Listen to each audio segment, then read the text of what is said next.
inatasan ng International Boxing Federation o IBF na magharap sa isang all-Filipino title eliminator match sina former two-time world champion Vic Saludar at undefeated boxer Christian Balunan. Para sa detalye, narito ang report ni teammate Paulo Salamatin.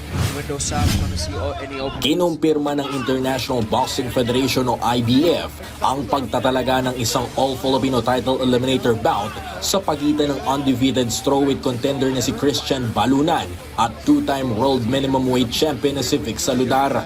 Binigyan ng deadline ng kaninga nilang mga kampo hanggang June 3 para magkasundo bago tuluyang magkaroon ng first bid hearing. Hawak ni Balunan ng malinis sa kartada sa 12 panalo with 7 by knockouts kumpara sa mas bihasang si Saludar na may 26 na panalo at 6 na talo.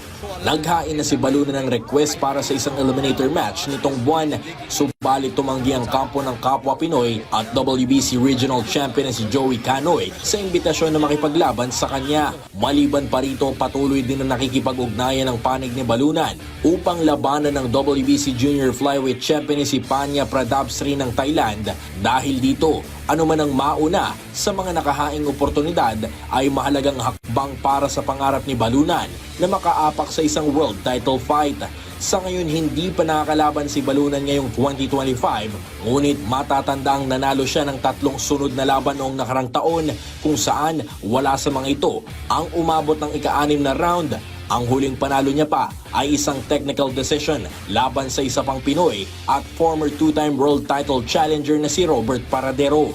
Samantala, galing naman si Vic Saludar sa 5 sunod na panalo na lahat ay natapos via knockout mula nang matalo kay Eric Rosa at Oscar Colazo noong 2021 at 2022.